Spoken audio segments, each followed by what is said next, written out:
तो आज का जो क्वेश्चन नंबर 1 है ये है साइन स्क्वायर 30 साइन स्क्वायर 60। आपको मान निकालना है sine square 60 degree into cos square 30 degree plus tan 45 cos 60 tan 45 degree cos 60 degree and sine 30 degree sine 30 degree इसका मान निकालना है आपको। तो आपको मैंने परसों एक टेबल बताई थी, ठीक है ना। फिर से मैं उस टेबल को देखूंगा बाद में, किसी दिन अपलोड कर देंगे। तो इनके मान याद होने चाहिए भाई, ठीक। तो साइन 60 का मान किस किस को मालूम है? साइन 60 का मान होता है √3/2। जहाँ पे स्क्वायर है वहाँ पे स्क्वायर कर देना है। जिनके बीच में कोई चिन्ह ना हो तो यहाँ पे क्या है, मल्टीप्लाई का चिन्ह होगा। cos 30 का मान भी वही होता है जो साइन 60 का होता है, √3/2 का स्क्वायर प्लस tan 45 का मान 1 होता है। इनके बीच में कोई चिन्ह नहीं है तो मल्टीप्लाई का चिन्ह है। cos 60 का मान 1/2 होता है, 1/, और साइन 30 का मान भी कितना होता है, 1/2 ही होता है, ठीक है। अंडर रूट का जब स्क्वायर करते हैं तो अंडर रूट का चिन्ह हट जाता है। तो ये हो जाएगा 3/4 गुणा आ गया 3/, ये भी हो जाएगा 3/, और धन ये हो जाएगा 1/4। 1 1 जा 1 1 2। अब कितना हुआ ये, 3 × 3 कितना हुआ, 9/4 प्लस 1/4। दोनों का हर समान है। 9 + 1 कितना हुआ, 10/4, यानी ये हुआ 5/2 5/, और ज़्यादा से ज़्यादा आप इसको लिख सकते हैं 2 सही 1/2। ये आपका आंसर हो गया। आसान क्वेश्चन है। आज का क्वेश्चन नंबर 2 ये कह रहा है 25/81 25/81 की पावर 1/2 है। 25/81 की पावर 1/, अब 1/2 जो पावर होती है ये इसको बोलते हैं भाई, अगर हम किसी संख्या को √a लिखें तो इसको हम a की पावर क्या लिखते हैं, 1/2 लिखते हैं। तो इसका मतलब है 25/81 का क्या है, स्क्वायर रूट है। आधी घात का मतलब होता है वर्गमूल, ठीक है ना। यानी अगर a की आधी घात यानी कि a का क्या निकालना है, वर्गमूल। तो इसको हम लिख सकते हैं √25/81। अब आसान हो गया नहीं हो गया आसान। अब 25 का वर्गमूल कितना होता है, 5, और 9 का वर्गमूल कितना होता है, 8 का वर्गमूल, सॉरी 81 का 9, और ये आपका क्या हो गया, आंसर।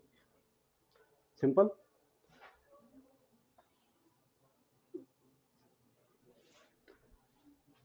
इसी का क्वेश्चन नंबर 3। क्वेश्चन नंबर 3 ये कह रहा है 449 का 70% कितना होगा। 449 का 70% निकालना है। अब आपको क्या बोला हुआ है, 70%, परसेंट मतलब कति 100 पर। तो ये हो जाएगा 449 इंटू 70 डिवाइडेड बाई 100। 1 0 कट गया, 1 0, और सीधे सीधे इसको मल्टीप्लाई कर दो। 7 9 जा 63, 7 4 जा 28, 28 + 6 34, 7 4 जा 30, 28, 28 + 3 31, 28 + 3 एंड डिवाइड, और यहाँ पे 10 से भाग देंगे तो एक स्थान पे क्या लगा जाएगा, दशमलव लग जाएगा। ये आपका क्या हो गया, आंसर हो, ठीक है। क्योंकि बट्टे में क्या है, 10 है, 10 से भाग देंगे तो एक स्थान दशमलव लगेगा। 100 से देंगे तो 2 स्थान पे दशमलव लगेगा। 1000 से देंगे तो कितने स्थान पे लगेगा, 3 स्थान। आसान है। इसी का क्वेश्चन नंबर 4। क्वेश्चन नंबर 4 कह रहा है एक समकोण त्रिभुज का आधार, देखो समकोण त्रिभुज का आधार कितना है भाई। समकोण त्रिभुज का आधार कह रहा है 3 सेंटीमीटर, 3, और ऊंचाई ये कह रहा है कितना है, 4 सेंटीमीटर, ठीक है ना। और आपको पूछा गया है कि समकोण त्रिभुज का क्षेत्रफल कितना नहीं। तो त्रिभुज, समकोण त्रिभुज का जो क्षेत्रफल होता है भाई वो होता है 1/2 आधार गुणा गया ऊंचाई, आधार गुणा गया ऊंचाई, याद रहेगा ये फॉर्मूला है, ठीक है। तो 1/2 आधार कितना है 3, ऊंचाई कितनी है 4, 2 से 4 कटेगा 2 बार, 3 दूनी 6 सेंटीमीटर का स्क्वायर। ये आपका क्या हो गया। कोशिश करना है कि आप इन क्वेश्चंस को जितनी जल्दी हो सके उतनी जल्दी करें, ठीक है। इसी का क्वेश्चन नंबर 5, क्वेश्चन नंबर ये कह रहा है 0.3 इंटू 0.3, 0.3 इंटू 0.3 इंटू 0.3, इसका गुणनफल कितना होगा। अब ये क्या होता है कि थोड़ा सा आदमी पॉइंट्स में क्या करता है कंफ्यूज करता है, तो पॉइंट में कंफ्यूज ना हो उसके लिए क्या करना है, इसको हम लिख सकते हैं 0.3 को मैं 3/10 लिख सकता हूँ, लिख सकते हैं, और इस 0.3 को मैं 3/10 लिख सकता हूँ, इसको भी मैं 3/, अब देखो 3 3 9 27 बटे 10 10 10 गुणा हो गया, कितना हुआ 1000 हो गया। तो ये सीधे सीधे हो गया, अगर 1000 से 27 में भाग देंगे तो 0 पॉइंट कितने स्थान पे दशमलव लगेगा 3 स्थान पे, यहाँ सिर्फ कितना स्थान है 2, तो 1 0 आगे से लग जाएगा और ये आपका क्या हो गया आंसर हो गया। आप चाहो तो डायरेक्ट मल्टीप्लाई करके भी कर सकते हो, लेकिन चूंकि उसमें दशमलव स्थान 3 हो गए 1 2 एंड 3, तो थोड़ा सा आसानी से समझने के लिए 3/10 3/10 3/10 कर लो उनको, हो गया। इसके बाद जो आपके पास क्वेश्चन है, क्वेश्चन नंबर कौन सा 6, आज का क्वेश्चन नंबर 6, ये कह रहा है एक कक्षा की 24 छात्रों का औसत भार 24, ये सवाल बार बार रिपीट हो रहा है, देखो कल भी आया था। 24 छात्रों का जो औसत भार है भाई वो है कितना किलोग्राम 40 किलोग्राम 40 kg, ठीक है ना। और यदि अध्यापक का भार भी सम्मिलित कर दिया जाए तो औसत भार बढ़ जाता है 1 किलोग्राम, ठीक है ना। तो अध्यापक सम्मिलित करने पर ध्यान से देखो, अध्यापक सहित, अब अध्यापक सम्मिलित करेंगे तो पहले 24 लोग थे, अब कितने हो जाएंगे 25 हो जाएंगे, तो 25 लोगों का औसत भार, 25 लोगों का औसत भार कितना हो जाएगा, ये कह रहा है 41 किलोग्राम हो जाता है, 1 किलोग्राम बढ़ जाता है। तो हमने कहा पहले 40 था, अब कितना हो गया 41 हो गया। अब इसलिए 24 छात्रों का कुल भार, अब सीधे अध्यापक का भार निकाल दो, सीधे सीधे किसका निकालना है, ये कह रहा है अध्यापक का भार, तो मैं सीधे निकाल देता हूं किसका भार, अध्यापक का भार बराबर हो जाएगा 24 छात्रों प्लस 24 छात्रों प्लस अध्यापक का भार, और इसमें से घटा देंगे किसका 24 छात्रों का भार, 24 छात्र और अध्यापक सहित जितना वजन होगा उसमें से 24 छात्रों का वजन क्या कर देंगे घटा देंगे, तो आ जाएगा। अब देखो 24 छात्रों का अध्यापक सहित भार औसत कितना है 41, 25 लोगों का औसत है 41, तो कुल कितना हो जाएगा 25 गुणा गया 41, तो 25 गुणा गया 41 में से घटा देंगे 24 छात्रों का औसत है कितना, तो 24 गुणा गया 40 को, 24 गुणा गया, बात समझ में आ रही है। 24 छात्रों का कुल भार हो जाएगा 24 गुणा गया 40 किलो, 25 लोगों का कुल भार हो जाएगा 41 गुणा गया 25, इसमें से इसको घटा देंगे, तो 25 कम 25 का 5, 25 चक्कू 100 और 2, 25 कम 25 का 2, 25 चक्कू 100 102 और माइनस 24 चक्कू 96 यानी 960, 1025 में 960 घटा दो तो 40 और 25 कितना बचा 65 किलोग्राम बच गया, कितना बच गया, तो ये अध्यापक का भार आ गया सीधे सीधे, इसका आ गया, आसान है 25 तो यहाँ, ठीक है हो गया। तो ये 6 क्वेश्चन हो गए, अब ऐसे ही छोटे छोटे सवाल पूछे जाने, ठीक है ना, नोट कर लिया, मिटा दो, अगर नोट नहीं किया तो क्या क्या करेंगे कि मैं इसका एक स्क्रीनशॉट ले लेता हूँ और आपको ग्रुप में शेयर कर दूँगा। ठीक है, इसको मैं मिटा दूँ।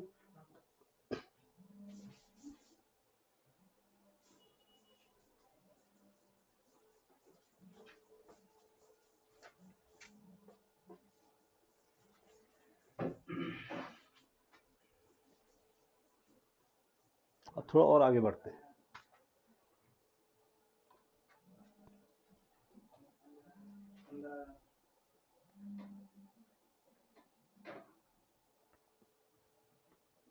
कौन है बोल, यहाँ साइड से जाके इधर से जाके। अभी क्वेश्चन नंबर, हाँ क्वेश्चन नंबर कौन सा 7, क्वेश्चन नंबर, ठीक है ना। ये कह रहा है कि भिन्न में बदलो, किसमें बदलना है,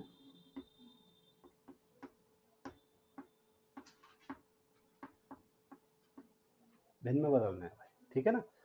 और क्वेश्चन है 0.25, 0.25 को भिन्न में कैसे बदलेंगे, ये हो जाएगा 25/100 और जाने की ये हुआ 1/4, ये आपका आंसर हो गया।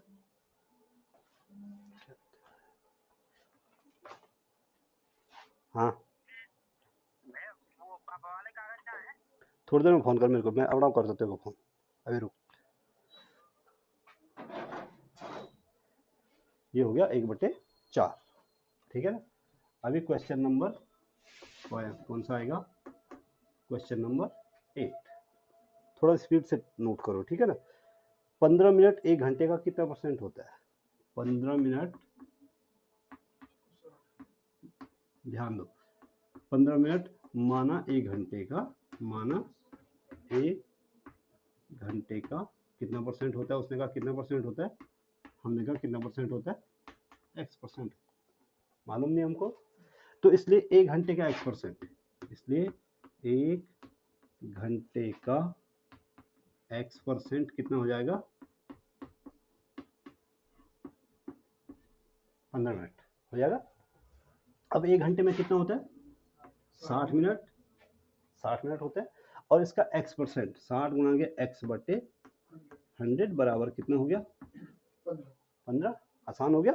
अब यहाँ सीधे x निकालो, x बराबर 15 गुणा गया 100 ऊपर चला जाएगा और 60 नीचे चला जाएगा। देखो जो हर में है वो अंश में, जो अंश में है वो, और 15 से 60 काटो कितनी बार करता है, 4 बार, 4 से 100 काटो कितनी बार करता है, तो x बराबर कितना %, 25%। इसका मतलब क्या है, इसका मतलब 15 जो है, 15 मिनट जो है 1 घंटे का 25% होता है, सिंपल, ठीक है। क्वेश्चन नंबर इसी का 9 ले लेते हैं। क्वेश्चन नंबर 9 कह रहा है कि 8, 18, 45 और 72 का HCF, आपको क्या निकालना है, HCF निकालना है, ठीक है ना। और किस किस का, 18, 45, 72, 18, 45 तथा 72,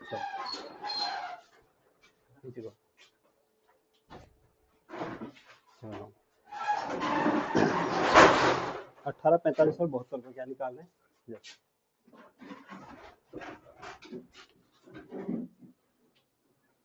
18, 45 और 72 का क्या निकालना है, HCF निकालना है, ठीक है ना। तो आप क्या करोगे, सबसे पहले हल में आप क्या करना है कि सबसे पहले इनके फैक्टर करने हैं, फैक्टर का मतलब हो अभाज्य गुणनखंड करने हैं। अब एलसीएम निकालते समय अलग तरीके से, कल बताया था एक सवाल एलसीएम का, एचसीएफ निकालते समय देखो कैसे करेंगे, 18 का फैक्टर करना है सपोज के लिए, तो सबसे पहले 18 का फैक्टर करो, 18 में सबसे छोटी संख्या किसका भाग जाता है, 2 का, एक को छोड़कर, क्योंकि एक जो है सार्वजनिक भाजक है भाई, एक का भाग सब में जाता है, ठीक है ना। तो सबसे छोटी संख्या 2, 2 से भाग दो, 2 में 18, फिर 3 से भाग दो, 3 3 9, फिर 3 से भाग दो 1, 18 के फैक्टर हो गए।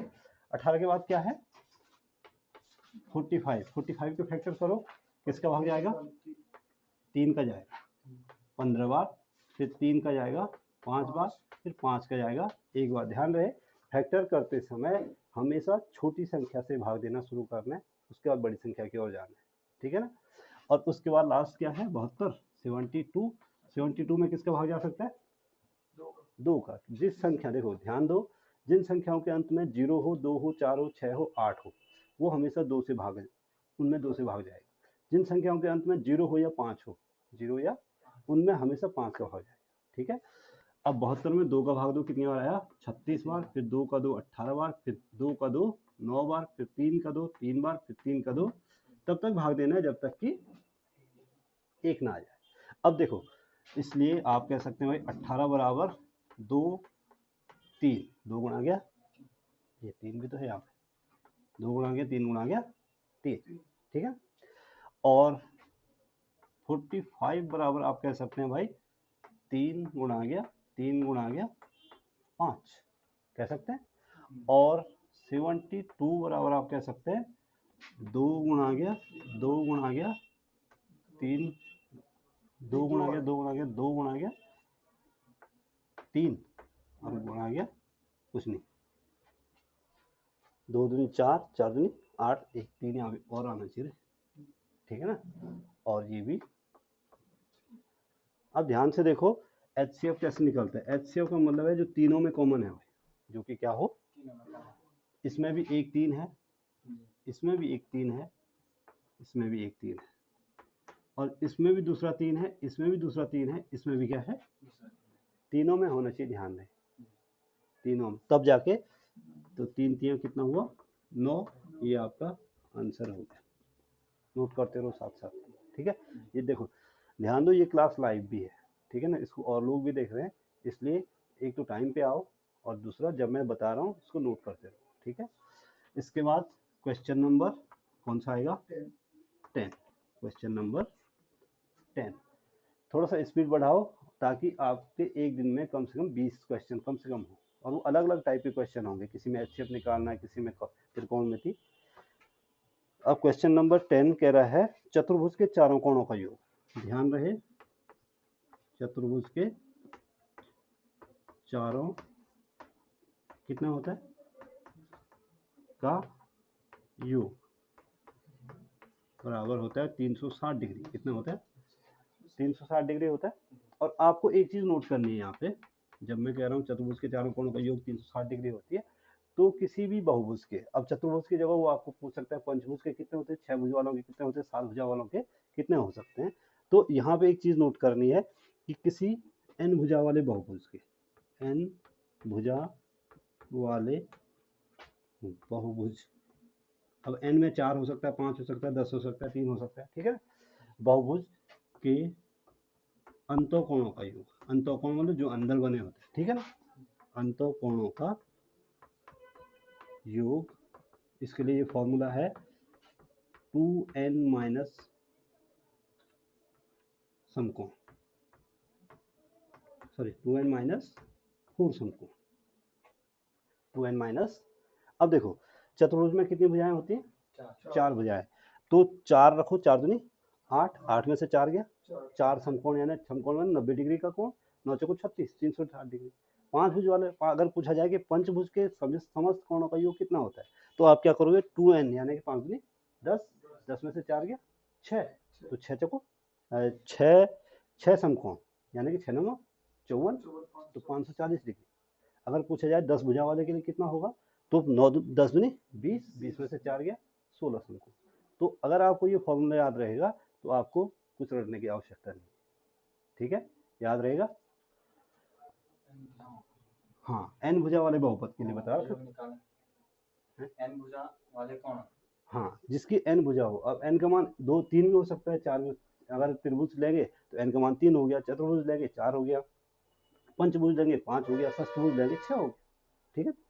तो कोई भी बहुपद जिसमें n भुजाएं हों, ठीक है, n एक वेरिएबल है, उसका मान कितना भी हो सकता है। कितने क्वेश्चन हो गए, क्वेश्चन नंबर 11। क्वेश्चन नंबर, ये कह रहा है 1200 का 12%, 1200 का अब कई क्वेश्चन तो बहुत आसान आएंगे,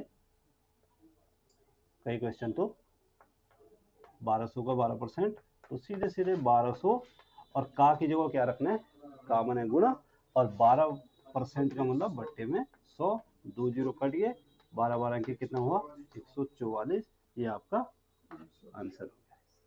ठीक है, और ज़्यादातर क्वेश्चन देखो 25 क्वेश्चन आएंगे, 25 में से 5 से 7 क्वेश्चन बहुत साधारण आएंगे, ठीक है ना, और जो 10 से 12 क्वेश्चन है वो थोड़ा सा टफ आएंगे, थोड़ा सा आसान, उसकी कैलकुलेशन इतनी आसान नहीं होगी। क्वेश्चन नंबर 11 हो गया, इसके बाद हम चलते हैं क्वेश्चन नंबर 12 पे। क्वेश्चन नंबर 12 है 700 रुपये की किसी क्रमबद्ध छूट, किसी वस्तु पर क्रमबद्ध छूट 20% और 10% है, विक्रय मूल्य ज्ञात करो। अब देखो मूल्य कितना है वस्तु का, वस्तु का जो मूल्य है भाई वो है 700 रुपये, कितना है 700 रुपये। अब उस पर क्रमबद्ध छूट है, देखो कंपनी वाले क्या चालाकी करते हैं, होता क्या है कि सपोज के लिए मुझे कोई पेन लेना है या मुझे कोई मोबाइल लेना है, ठीक है ना, तो कंपनी वाले ऑफर देते हैं कि तुम्हें 40% छूट दी जाती है, तो वो मेरे को 10,000 रुपये का मोबाइल कितने में पड़ जाएगा, 6,000 रुपये में, ठीक है। लेकिन यहाँ पे अब कंपनी वाले क्या करते हैं कि उनको नुकसान कम हो और ग्राहक को भी ये लगे कि मेरे को छूट ज़्यादा मिल रही है, वो कह रहे हैं कि हम तुम्हें फ्लैट 40% नहीं देंगे, बल्कि हम 30+20% देंगे। अब 30+20% में मुझे लगा 50% हो गया, तो फायदा हो गया, लेकिन हो क्या रहा है देखो, 30+20, तो जो 10,000 का तो 30% पे छूट मिली, और बाकी जो 7,000 बचा उसका सिर्फ कितना परसेंट छूट मिलेगी, 20%। तो इसको बोलते हैं क्रमबद्ध छूट। अब इसमें जो क्रमबद्ध छूट है वो है कितनी, 20% और 10%, यानी उसने डायरेक्ट 30% नहीं दिया, पहले बोले क्या 20% और फिर दूंगा 10%, तो 20% छूट कितनी हो गई, 700 गुणा गया 20/100, यानी कि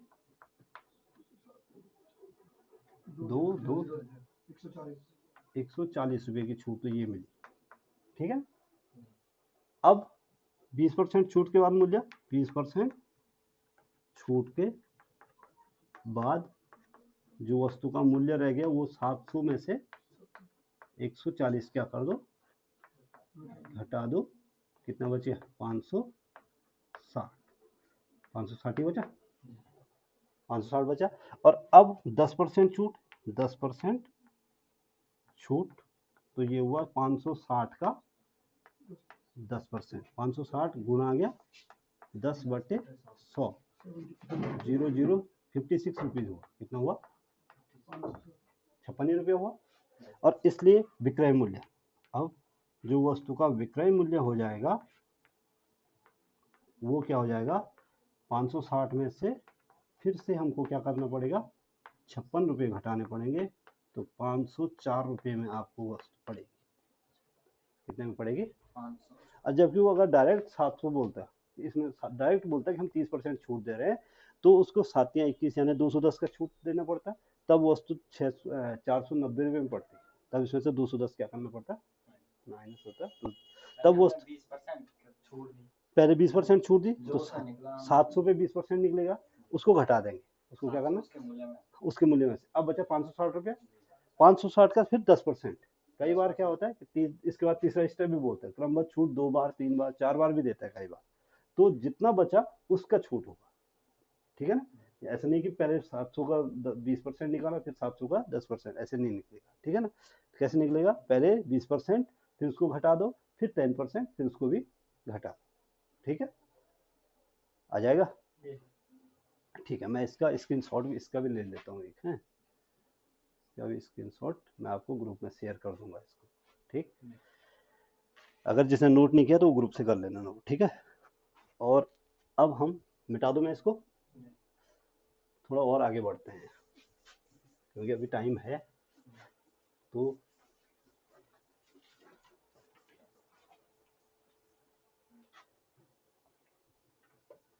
कोशिश रहेगी कि जितना मैक्सिमम आप लोग इस टाइम का यूज कर पाओगे, ठीक है ना।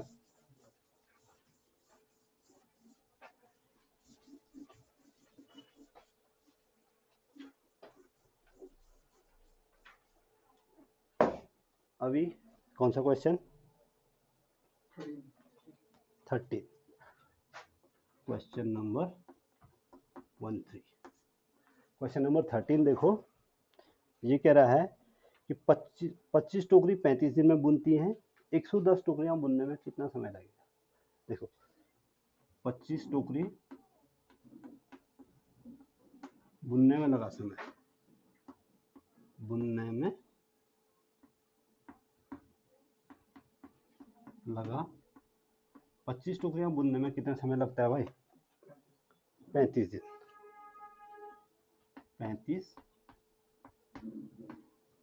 अब ये जब समय वाले और दिन वाले कार्य समय का, तो इसमें एक दिन का काम निकालते हैं, तो एक दिन एक टोकरी बुनने में कितना समय लगेगा, और फिर हम निकालेंगे 110 टोकरी बुनने में कितना समय लगेगा। इसलिए एक टोकरी बुनने में लगा दिन, एक टोकरी बुनने में लगा समय। अब 25 टोकरियां बुन जाती हैं कितने दिन में? 35 दिन में। एक टोकरी बुनने में कितना समय लगेगा? 35/25 दिन लगेंगे। ये 35 इधर से कहाँ चला जाएगा? बट्टे में। और इसलिए एक टोकरी बुनने में इतना समय लगता है, तो 110 टोकरी बुनने में लगा समय। तो एक टोकरी बुनने में जितना समय लगेगा उसको मल्टीप्लाई कर दो टोकरियों की संख्या से। तो 35/10, 35/25 गुणा गया 110। ठीक है, 5 से काटो, 5 बजे 25, 5 7 35, 5 से काटो 22 बार, 22 7 154 दिन। 1 से लेकर और 10, 1 से लेकर 20 तक के टेबल याद रखो कम से कम। ठीक है, हो गया, आसान है। इसके बाद क्वेश्चन नंबर कौन सा? 14। क्वेश्चन नंबर 14 है, कोण के आधार पर त्रिभुज कितने प्रकार के होते हैं? तो कोण के आधार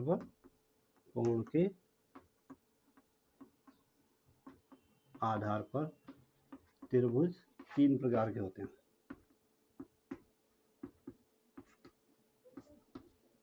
कितने प्रकार के होते हैं? 3 प्रकार के। और मैं से अगर कभी पूछा जाए, वैसे पूछा नहीं गया लेकिन मैं बता दे रहा हूँ। सबसे पहले न्यून कोण त्रिभुज, दूसरा समकोण त्रिभुज, और तीसरा अधिक कोण त्रिभुज। ध्यान दें, अब थोड़ा सा समकोण त्रिभुज, न्यून कोण त्रिभुज और अधिक कोण त्रिभुज समझ लो। समकोण त्रिभुज क्या होता है? जिसका प्रत्येक कोण न्यून कोण त्रिभुज की बात कर रहा हूँ, जिसका प्रत्येक कोण क्या हो? न्यून कोण। और न्यून कोण क्या होता है? न्यून कोण बोलते हैं 90 डिग्री से कम के कोण को। तो प्रत्येक कोण कितना डिग्री है? 90 से कम है। समकोण त्रिभुज क्या होता है? जिसका एक कोण 90 हो और बाकी दो न्यून कोण हो।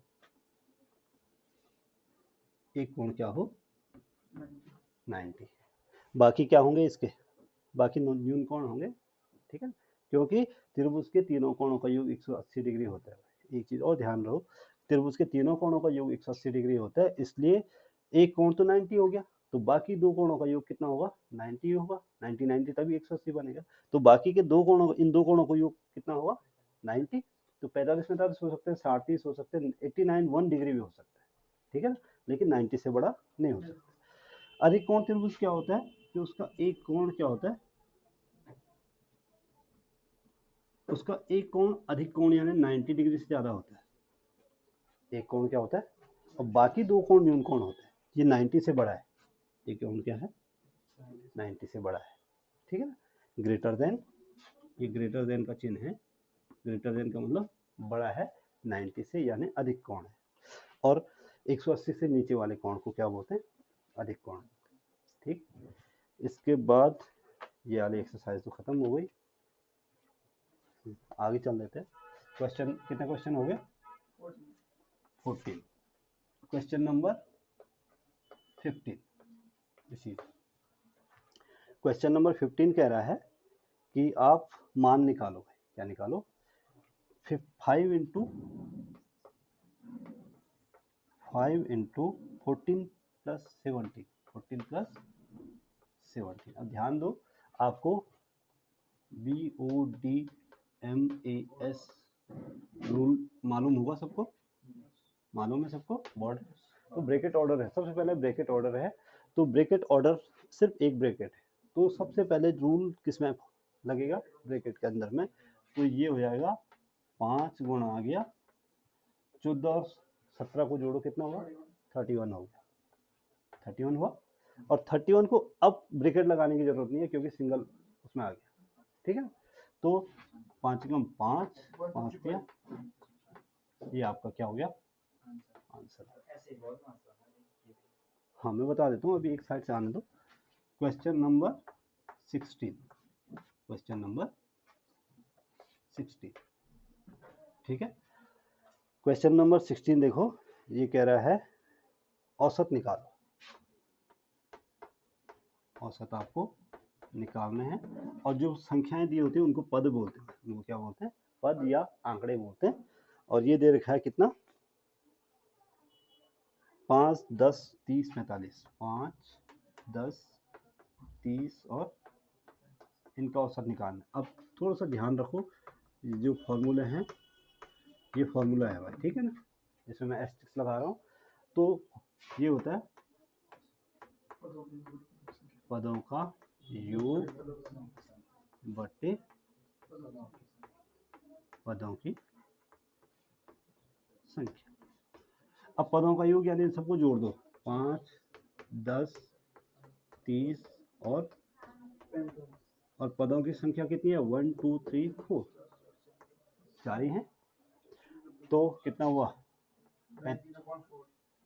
90 आया, ठीक है, 90/4 यानी कि 45/2, 22/5, 22.5 आया। ये आपका क्या हो गया आंसर। आसान है। इसके बाद क्वेश्चन कौन सा आएगा, 17, क्वेश्चन नंबर 17। ये कह रहा है बेलन के, अच्छा, a प्लस बी का whole square, a plus B का होल स्क्वायर सीधे होता है भाई a square plus 2ab plus B square, ठीक है ना। और आगे a माइनस बी का होल स्क्वायर बराबर होता है a square minus 2ab plus B square, ये भी याद रखना है। और तीसरा ये भी याद रखना है a minus B into A plus B बराबर होता है भाई A square minus B square. तो जहाँ पे कंसेप्ट है वो मैं आपको अलग से नोट करवा दे रहा हूँ, ठीक है ना, आपको ये याद करते रहना है, ठीक। क्वेश्चन 16 हो गया, 17 हो गया। क्वेश्चन अब कौन सा, 18, क्वेश्चन नंबर 18। ये कह रहा है बेलन के आयतन का सूत्र, आसान है। बेलन का आयतन होता है पाई आर स्क्वायर एच घन मात्रक। ध्यान रहे किस में आता है, आयतन हमेशा किस में नापा जाता है। और इसने केवल आयतन का सूत्र पूछा है, मैं बाकी और फॉर्मूले भी आपको बता रहा हूँ। बेलन का वक्र पृष्ठ अगर पूछा जाए, बेलन का वक्र पृष्ठ कितना होता है, तो ये होता है 2 पाई आर एच इतना वर्ग मात्रक। वर्ग वक्र पृष्ठ क्योंकि क्षेत्रफल होता है इसलिए वो वर्ग मात्रक। और बेलन का तीसरा जो होता है, बेलन के लिए संपूर्ण पृष्ठ होता है 2 पाई आर और h प्लस आर इतना, ये भी आता है वर्ग मात्रक। तो जहाँ पे जो छोटी छोटी चीजें आ रही हैं वो मैं आपको उसको बता देता हूँ, डिफाइन करके आगे बढ़ते हैं, ठीक है ना, याद रहेगा।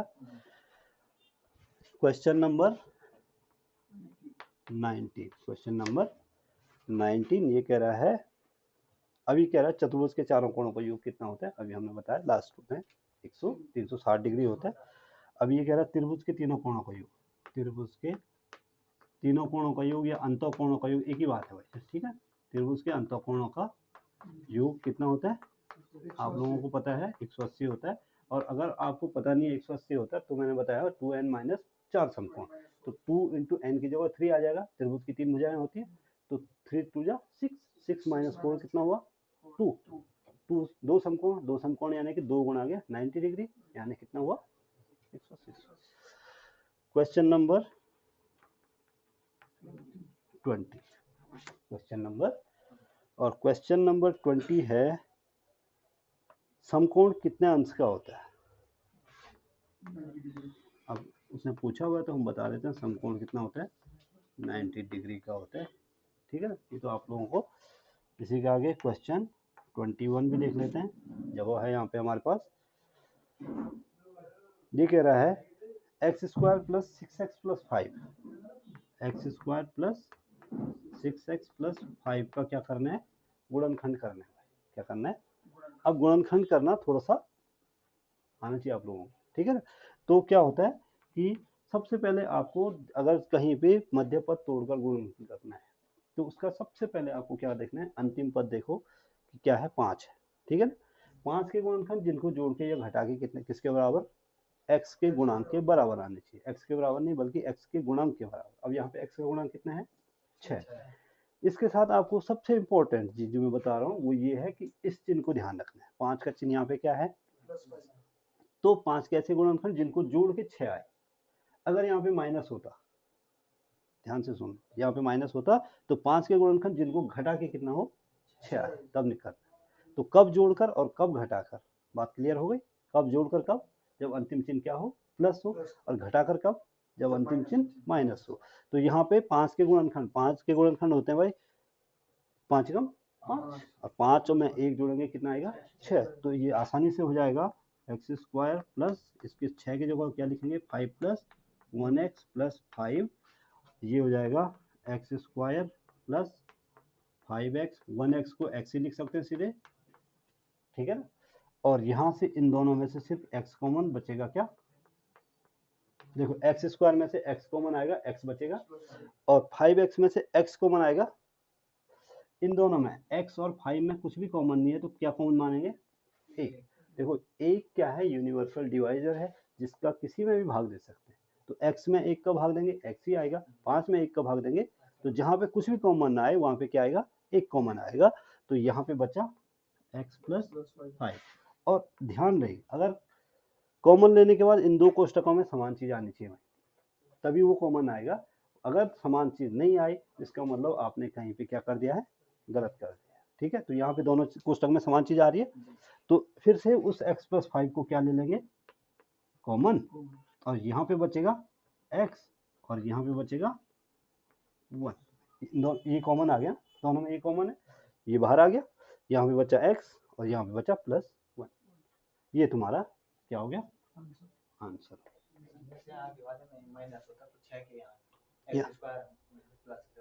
यहाँ पे यहाँ माइनस होता, यहाँ पे माइनस होता, तो भी क्या होता, तो भी यहाँ पे हम 5 प्लस 1 ही रखते। देखो मैंने क्या कहा, सिर्फ आपको इस लास्ट वाले के चिन्ह से मतलब है, ये डिसाइड करेगा कि जोड़कर या घटाकर। बीच वाला चिन्ह, पहला वाला चिन्ह, ये डिसाइसिव नहीं है। डिसाइसिव कौन सा चिन्ह है, लास्ट वाला चिन्ह, ठीक है। तो ये है, हो गया। और इसके कई क्वेश्चन और भी आएंगे, ठीक है, नोट करो। और इसका भी मैं स्क्वायर स्क्रीनशॉट ले लेता हूँ। और ये इसकी लिमिट है 40 मिनट, तो 39 मिनट हो गए, मैं इसको कट कर देता हूँ वीडियो।